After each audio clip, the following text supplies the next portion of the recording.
बिस्मिल्लाहिर्रहमानिर्रहीम। मेरे मोहतरम बुज़ुर्ग और दोस्तों, आज एक नई वीडियो के साथ फिर आए हुए हैं। आज का वीडियो जो हमारे पुरखों ने और जो वफ़ किया था जगह और ज़मीनात, उस ज़मीनात और उन मसाजिद की हालत आज देखिए कि किस हाल पर है कि आज कितने सारे मसाजिद वीरान हैं और सरकार अपने कब्ज़े में रखा है। सरकार अपने कब्ज़े में रखा है और उसको आज़ाद भी नहीं करता है और उसको आबाद भी नहीं करता है।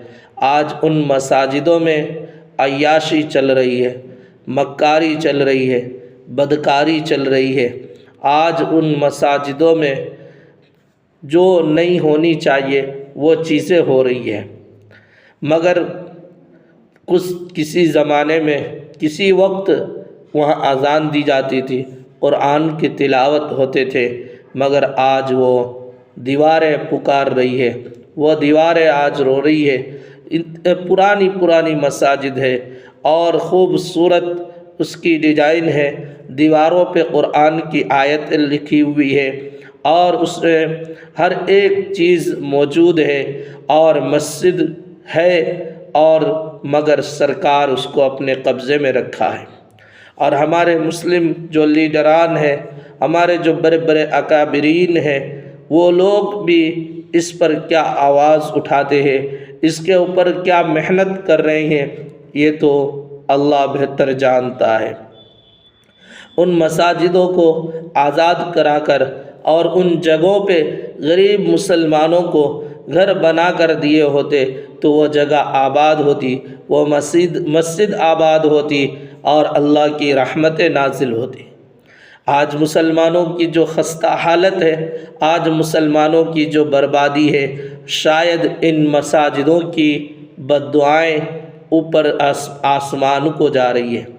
इन मसाजिदों की बेहुरमती, इन मसाजिदों की बेहुरमती की आवाज़ें अल्लाह को पुकार रही है और अल्लाह अज़ाबे मुसलमानों के ऊपर भेज रही है और ज़मीन के ऊपर अल्लाह की अज़ाबें आ रही है। कितनी मसाजिदें हैं जो मसाजिद में अज़ान होती थी, आज जो मसाजिद में नमाज़ें पढ़ी जाती थी, आज वो मसाजिद बंद है। अगर कोई भूल से नमाज पढ़ ले तो उसके ऊपर केस हो जाता है। और हमारे बड़े बड़े अकाबिरीन, हमारे सियासतदान, मुस्लिम लीडरान उस पर क्या आवाज़ उठाते? क्या उन लोगों की नज़र में ये मसाजिदें नहीं आ रही है कि हमारे पुरखों ने जो जायदाद वक़्फ़ किया है गरीबों के लिए और मजबूरों के लिए, मसाजिद भी बना कर दिए और इतनी बड़ी जगह है, और उनको घर बनाकर अगर आबाद किया होता तो आज ये मसाजिद की हाल नहीं होती। देखिए ये मसाजिदों की हालत देखिए, वहाँ शराब पी जाती है, वहाँ ज़िना किया जाता है मसाजिद के अंदर। देखिए क्या बुरी हालत बना के रखा है इन मसाजिदों की। देखिए ये वीडियो को। इस मस्जिद में दो बड़े बादशाह, अंदर मज़ार है, जाके माथा भी टेक सकते हो। तो मज़ार अंदर तो कब्रें है ना, नहीं उसको मज़ार ही बोलते, कब्रों को। तो फिर मंदिर कैसे? किसी का भी हो, हिंदू हो या मुसलमान, मंदिर तो मंदिर ही होता है। ये दिल्ली के सुल्तान इल्तुतमिश के बेटे मोहम्मद गोरी, जिनका श्री नाम नसीरुद्दीन महमूद था, उनकी कब्र है। आप देख सकते हैं यहाँ पर सिर्फ मुसलमान ही नहीं और लोग भी आते हैं जो यहाँ पर सजदा करते हैं और इनके ऊपर चादर चढ़ाते हैं। इतना खूबसूरत हिंदुस्तान है कि कोई कुछ फर्क नहीं समझता, लेकिन आज हालात बद से बदतर हो गए। लेकिन ये चीजें लोगों को दिखाई नहीं देती। मैं ये नहीं कह रहा कि चादर चढ़ाना सही है या गलत है, मैं बस इतना कह रहा हूँ कि हमारे गैर मुस्लिम भाई और बहनें भी इतना मानते हैं कि इस मस्जिद मकबरे में आकर लोग सजदा कर रहे हैं। ये सामने आप मस्जिद देख सकते हैं, ये है किबला। बड़ी बड़ी गाड़ियों से लोग यहाँ पर आ रहे हैं, आते तो यहाँ पर है, लेकिन 4 साल पहले यहाँ पर एक मंदिर भी बना लिया। बाकी आप लोग बहुत समझदार हैं, आप लोग खुद समझ सकते हैं। और मैं आपको बता दूं कि ये दिल्ली के सबसे पहला मकबरा है जो दिल्ली में महिपालपुर के पास लोकेटेड है। आप लोग मुझे बताइए कमेंट सेक्शन में, क्या आपको इस मकबरे के बारे में मालूम था? और आपको मालूम था कि यहाँ पे गैर मुस्लिम आकर यहाँ पर सर झुकाते हैं? वीडियो को शेयर कर देना सभी मुस्लिम भाइयों को। मिलता हूँ अगली वीडियो में, खुदा हाफिज। दिल्ली की सबसे पहली मस्जिद। अस्सलामु अलैकुम। मेरी बात को थोड़ी देर जरा ध्यान से सुनिए। आज 6 दिसंबर है, ब्लैक डे, जिस दिन बाबरी मस्जिद शहीद हुई थी। और आज मैं आपको ये बताने जा रहा हूँ, अभी मैं जिस मस्जिद के अंदर हूँ इसका नाम है खैरुल मनाजिल मस्जिद,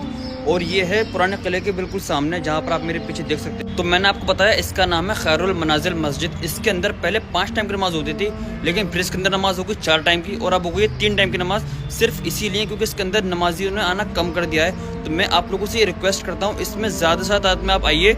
अगर आप दिल्ली से हैं, कहीं से भी, तो आप यहाँ पर नमाज पढ़ने जरूर आया करें। जोहर, असर, मगरिब की नमाज यहाँ पर होती है। इस मस्जिद में खाना खाने के लिए मोर वगैरह बहुत ज्यादा आते हैं, और यहाँ पर आज भी कुएं से पानी निकाल कर ही वुजू करते हैं। आप खुद देखिए, यहाँ पर चंद ही लोग नमाज पढ़ने आते हैं, और यहाँ आज भी तेल से चिराग जलाए जाते हैं। 6 दिसंबर को बाबरी मस्जिद को शहीद करा था, इसीलिए आज की डेट में 6 दिसंबर में मैंने अपना ट्रस्ट रजिस्टर्ड कराया है डीएम ऑफिस से। इंशाल्लाह ताला हिंदुस्तान में जितनी मस्जिदें बंद है उन सबको अगर आजाद नहीं करवा दूंगा, तब तक सुकून से न बैठूंगा, अल्लाह ने चाहा तो मेरे भाई, मेरा कहने का मकसद ये है, अगर आप लोगों ने इसमें नमाज पढ़ना कम कर दिया, ज्यादा ही कम कर दिया, अभी इसमें 2-4 लोग आते हैं नमाज पढ़ने के लिए, ये नमाज भी बंद हो सकती है। इसलिए मैं आपसे रिक्वेस्ट करता हूँ आप लोगों से कि आप लोग यहाँ पर ज्यादा से ज्यादा तादाद में आइए और नमाज पढ़िए।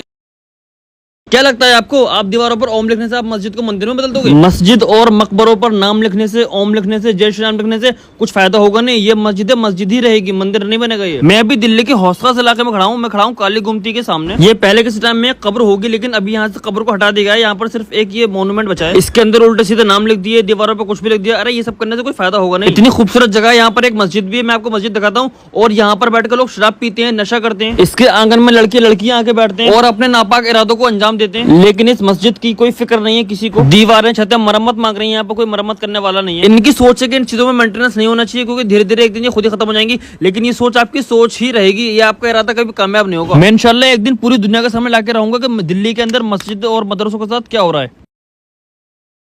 सामने जो आप इस खूबसूरत मस्जिद को देख रहे हैं, ये है खिड़की मस्जिद। 600 साल से भी ज्यादा पुरानी ये मस्जिद है। चलिए अंदर चलकर दिखाता हूँ। मस्जिद के अंदर आप देख सकते हैं कितनी बुरी हालत हो चुकी है। कभी यहाँ अजान होती होगी, 5 वक्त की नमाज पढ़ी जाती होगी, लेकिन आप देख सकते हैं हर तरफ चमगादड़ ही चमगादड़ है। इस मस्जिद को खिड़की मस्जिद इसलिए कहते हैं क्योंकि रोशनी आने के लिए बहुत ही ज्यादा खिड़कियों का इस्तेमाल किया गया था। मस्जिद की छत पर आप देख सकते हैं भारत में सबसे ज्यादा गुम्बद वाली मस्जिद इसी मस्जिद को कहते हैं। इस मस्जिद का निर्माण फिरोज शाह तुगलक के शासनकाल सन 1360 ईस्वी में करवाया गया था। दिल्ली की सबसे पहली मस्जिद कुव्वतुल इस्लाम मस्जिद, जो मेहरौली के अंदर है, कुतुब मीनार परिसर के अंदर। शायद लोग ना जानते हो कि ये दिल्ली की सबसे पहली मस्जिद है, जिसका नाम है कुव्वतुल इस्लाम। अभी तो बस एक टूरिस्ट प्लेस बन के रह गई है, यहाँ से नमाज का तो नामो निशान खत्म कर दिया है। कुव्वतुल इस्लाम एक ऐसी निशानी जो इस्लाम की अजमत और विरासत की एक शानदार गवाही है। ये इतनी खूबसूरत है कि मैं लफ्जों में बयान नहीं कर सकता, लेकिन अभी इसकी दीवारें बहुत ज्यादा खराब हो रही है और सूरतें टूट टूट कर नीचे गिर रही है, इसलिए इसको जरूरत है बहुत अच्छे मेंटेनेंस की। इसकी खूबसूरती को एक बार आप ध्यान से देखिए, यहाँ पर सूरतें और कलमे लिखे हुए हैं। इस पे इतनी बारीकी से नक्काशी हुई है कि आज के टाइम में तो कोई करने का सोच भी नहीं सकता। इंशाल्लाह एक दिन ये सब मस्जिदें आजाद होंगी। एक बार आमीन जरूर लिखना कमेंट्स में। और यहाँ पर एक मस्जिद और है जिसके अंदर 72 साल से नमाज हो रही थी, लेकिन अभी उसमें नमाज बंद कर दी है। मैं वो भी आपको दिखाऊंगा, इसलिए आप मुझे फॉलो करके रखिए और दुआ करते रहिए अल्लाह ताला हमारी मस्जिदों को आजाद कराए और हम सब उनको आबाद कर सके मिलकर इंशाल्लाह। एक जंगल में वीरान पड़ी एक और मस्जिद, आज इसकी हालत देखो। इवन किसी को पता ही नहीं कि ये मस्जिद है, और इसका नाम भी इतिहास से मिट चुका है। तकरीबन 500-600 साल हो चुके हैं, मगर हाँ, नशेड़ियों को ये लोकेशन अच्छे से पता है। जब दिल्ली के मेहरौली जमाली कमाली के अंदर विजिट करते हैं, तो उसी के रास्ते बहुत आगे जाकर एक बड़ा जंगल है, और उसी जंगल के बीच में इस मस्जिद को छुपा दिया गया। आज इसकी दीवारें गिरने की हालात में है। लोग चरस गांजा स्मैक फूकते हैं, और तो और ऐसा लगता है कि दीवारें किसी ने खोखली की हो। मुझे सच में बहुत डर लग रहा था। अंदर जाने में बिल्कुल सुनसान था, पता नहीं कब कौन सी दीवार नीचे आ पड़े, जबकि यहाँ ताखें भी बनी हुई हैं और सामने वीरान जंगल। आज बता दिया गया कि ये जगह एक हॉन्टेड है, हर किसी के आना बस की बात नहीं, जबकि ऐसा बिल्कुल भी नहीं है। दरअसल मैं खुल के बताऊं तो बहुत सारी जगहों पर गवर्नमेंट ने अपनी मोहर लगा दी। कुछ जगहें वक्फ बोर्ड के हाथ में थी, जो अब धीरे धीरे करके जा रही है, मगर लोग यहाँ आके बहुत गंदे काम करते हैं। मुझे आज खुद पर शर्म आ रही थी जब ये सारे नजारे अपनी आंखों से देख रहा था। हॉन्टेड जगह बोल के सबको दहशत में डाल दिया। बस हर वीडियो की शेयरिंग रुकनी नहीं चाहिए। अगर आपका ताजमहल के अंदर नमाज पढ़ने का दिल है और आप दिल्ली में रहते हैं, तो आप भाई इसके अंदर नमाज पढ़ सकते हैं। ये है सफदरजंग टॉम और इसी के अंदर है ये मस्जिद। मैं आपको पीछे दिखा रहा हूँ, ये आप देखिए। ये हर फ्राइडे खुलती है 1 बजे नमाज के लिए, और नमाज के लिए यहाँ पर कोई टिकट भी नहीं लगता। वीडियो बनाने का मकसद ये है कि यहाँ पर आप लोगों को ज्यादा से ज्यादा तादाद में आना है। नमाजियों के नहीं आने की वजह से इसमें और टाइम की नमाजें बंद हो गई है। एंट्री करते आपको सीधा हाथ पर गेट दिखेगा, आपको इसके अंदर दिखेगी ये खूबसूरत मस्जिद। जुम्मे के दिन मैं आपको इसके अंदर प्रॉपर वीडियो बना के दिखाऊंगा। ये पूरी है मस्जिद और सामने बना हुआ है इसके हौज, जिसमें पहले वुजू करा करते थे। आज फ्राइडे नहीं है इसलिए गेट बंद है इसका। मैं ऊपर नहीं जा सकता, नहीं तो मैं आपको ऊपर से भी वीडियो दिखाता। दिल्ली वालों से स्पेशल दरख्वास्त है, यहाँ पर जाएं, जुम्मे के दिन नमाज जरूर पढ़ें। धूल आ चुकी है टोपियों के ऊपर। और इस वीडियो को सभी मुस्लिम भाइयों को शेयर करना, आपकी वजह से कोई न कोई यहाँ पर जरूर आएगा। सफदरजंग टॉम आप लोगों ने देखा ही होगा, ये लोधी गार्डन के पास है और यहाँ का नियरेस्ट मेट्रो है जोर बाग। ये इसका मेन गेट है जो अभी आपको बंद दिखाई देगा। इंशाअल्लाह ताला जुम्मे के दिन आपको इस मस्जिद के अंदर का नजारा दिखाऊंगा खूबसूरत। आखिर क्यों आज इस मस्जिद को एक भूतिया जगह कह कहकर वीरान कर दिया गया। आज मैं हूँ दिल्ली की जमाली कमाली मस्जिद में, जिसकी बनावट आपको एक अलग ही दुनिया का एहसास कराती है। देखिए किस तरह इन पत्थरों पर बारीक नक्काशी के साथ चारों तरफ कुरान शरीफ की कुछ आयतें उकेरी गई है। आज कुछ लोगों का मानना है कि इस मस्जिद में भूत प्रेत और जिन्नात है, लेकिन आप लॉजिकली सोचिए, क्या एक मस्जिद जैसे इबादत घर के अंदर भूत प्रेत या गलत जिन्नात हो सकते हैं? तो इसका जवाब है नहीं। हाँ, जिन्नात हो सकते हैं, लेकिन बुरे नहीं, अच्छे, यानी अल्लाह की इबादत करने वाले। इस मस्जिद का एक कोना इतना खूबसूरत है कि शायद शब्दों में बयान नहीं किया जा सकता। लेकिन आज इस मस्जिद की ये रोती हुई वीरान दीवारें मुसलमानों की कमजोरी को साफ साफ दर्शा रही है। हजरत जमाली नाम से एक सूफी हुआ करते थे और उनके एक साथी कमाली भी। कहा जाता है कि हजरत जमाली सूफी होने के साथ साथ एक बहुत अच्छे इस्लामिक शायर भी थे। बादशाह बाबर इनकी इस्लामिक शायरी के बहुत बड़े दीवाने थे। एक दिन बादशाह बाबर इनकी शायरी से इतने खुश हुए कि उन्होंने हजरत जमाली से कहा कि बोलिए बाबा, आपको क्या चाहिए, आज आप पर सब कुछ कुर्बान है। इस पर हजरत जमाली ने कहा कि जहाँ पनाह मेरे लिए एक मस्जिद बनवा दी जाए जहाँ बैठकर मैं इबादत कर सकूँ। बस उसी समय यानी आज से 500 साल पहले बाबा ने इस मस्जिद को तामीर करवाया। ये एक मदरसा है जिसकी हालत बहुत ज्यादा खराब है। यहाँ के लोग बहुत ज्यादा सहमे हुए हैं कि कहीं कब्जा ना हो जाए, जबकि अभी वक्फ बोर्ड के अंडर में है। उसके बावजूद भी ये हाल। मुझे यहाँ वीडियो बनाने से रोका गया क्योंकि लोग यहाँ आके वीडियो बनाते हैं और कुछ भी अनाप शनाप बोल जाते हैं। इस मदरसे में आज भी बच्चे तालीम हासिल करने आते हैं और नमाज भी अदा होती है। गवर्नमेंट का कहना है कि इसको हमारे हवाले कर दिया जाए। इसका मतलब ये है कि नमाज तालीम सब बंद। ये जमाली कमाली के गेट के सामने बना हुआ है। आज इस जगह को हॉन्टेड बोल के सबका ध्यान इधर उधर भटकाया जाता है। अगर लोग हर नमाज कायम करने लग जाएं तो हर जगह आबाद रहेगी। फिर बताना कि कितनी जगहों पर कब्जे हो रहे हैं। अपने हक के लिए लड़ने से बेहतर है कि 5 वक्त की नमाज कायम कर लो। बाकी का फैसला अल्लाह अपनी अदालत में खुद निपटा देगा।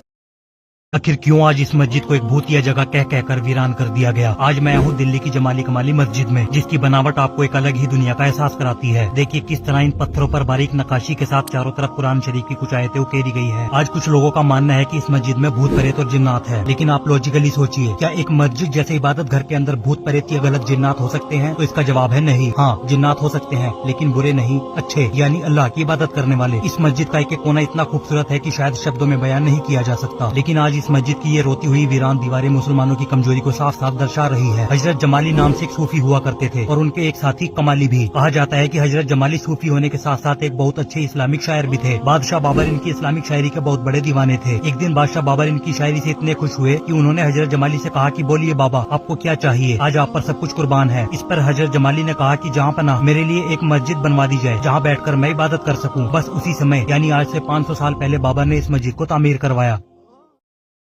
एक और निहायत ही खूबसूरत लेकिन वीरान मस्जिद। दोस्तों आज मैं पहुंचा हूँ आगरा के लाल किले में, जहाँ मुझे नजर आई है बेहद खूबसूरत मस्जिद जिसका नाम है नगीना मस्जिद। इस मस्जिद को आगरा के लाल किले के अंदर फुल्ली व्हाइट मार्बल से बनाया गया था। इस खूबसूरत मस्जिद को शाहजहां ने सन 1635 में बनवाया था। इस मस्जिद को बनवाने के पीछे एक ये वजह थी ताकि हरम की सारी औरतें एक जगह इकट्ठी होकर नमाज अदा कर सके। इस मस्जिद के चारों तरफ ऊंची ऊंची दीवारें भी बनवाई गई थी ताकि औरतों के लिए पर्दे का इंतजाम हो सके। और ऐसा भी कहा जाता है कि ये मस्जिद किले के बिल्कुल बीचों बीच बनी हुई है, इसलिए इस मस्जिद को नगीना मस्जिद का नाम दिया गया। बादशाह शाहजहां ने अपनी सारी इमारतें व्हाइट मार्बल से ही बनवाई थी, इसीलिए इस मस्जिद को भी व्हाइट मार्बल से ही बनवाया गया था। पूरा आगरा किला एक तरफ और ये नगीना मस्जिद एक तरफ, यानी जब आप पूरा आगरा किला घूमने के बाद इस मस्जिद में पहुंचते हैं तो आपको एक ऐसी ठंडक और सुकून मिलता है जिसे शायद शब्दों में बयां कर पाना मुश्किल है। लेकिन अफसोस की बात यह है कि यह मस्जिद बिल्कुल सही हालत और खूबसूरत होने के बावजूद बिल्कुल वीरान पड़ी है। आज आगरा किले का सिर्फ 30% हिस्सा ही पब्लिक को दिखाया जाता है, बाकी के 70% हिस्से में इंडियन आर्मी रहती है। आपकी इस मस्जिद के बारे में क्या राय है, मुझे कमेंट में जरूर बताएं। खुद दबाई जा रही है इस मस्जिद के अंदर मूर्तियां। वीडियो को पूरा देखना और शेयर जरूर करना। लास्ट वीडियो में मैंने आपको ये मस्जिद दिखाई थी, इसके पास एक मकबरा भी है जो है शेख सूफी संत कबीरुद्दीन औलिया का। एएसआई सिर्फ इसके गिरने का इंतजार कर रहा है, इसके अंदर कोई काम मेंटेनेंस कुछ नहीं करवा रहा। अय्याशों के लिए अय्याशी का अड्डा बनाकर छोड़ दिया इसको। इसके पीछे लोग बैठे हुए, मैं अभी आपको दिखाता हूँ वहाँ जाकर। यहाँ पर आपको सुबह सुबह लोग बैठे हुए देखेंगे, यहाँ पर शराब पीते हैं बैठकर। हर जगह कूड़ा पड़ा हुआ है, कबाड़ा पड़ा हुआ है यहाँ पर। ये है वो मकबरा जो है शेख सूफी संत कबीरुद्दीन औलिया का। यहाँ पर आपको एक और गुम्बद दिखाई देगी। उसके अलावा यहाँ पर आप देखो, यहाँ पर आपको वो मूर्तियां, ये सब चीजें पड़ी मिलेंगी। और अगर आपने ये फेंक रखी है तो बहुत ज्यादा शर्म की बात है, क्योंकि आपको शर्म आनी चाहिए। आप अपने धर्म की इज्जत नहीं कर रहे और आपने कूड़े कबाड़े की तरह फेंक दिए यहाँ पर आकर। कुछ बारिशों के बाद ये मिल जाएगा मिट्टी के अंदर, फिर कुछ सालों के बाद ये मिट्टी के अंदर से बाहर निकल जाएगा, फिर आप लोग खुश रहोगे मूर्ति मिल गई, मूर्ति मिल गई। अपने इस घटिया सोच और राजनीति को बंद करो और सरकार को ध्यान देना चाहिए कि मकबरों में पेशाब कर रहे हैं, यहाँ पर गंदगी कर रहे हैं, इस चीज को बंद करवाए, शराब पीने को बंद करवाए। मुझे फॉलो करके इस वीडियो को ज्यादा से ज्यादा शेयर करें। और यहाँ पर सिक्योरिटी गार्ड रहता है, इसलिए मैं कहूँ सारा काम सिक्योरिटी की नजर में होता है। एएसआई तो कुछ करता नहीं है, सिर्फ बोर्ड लगाकर सो गया है।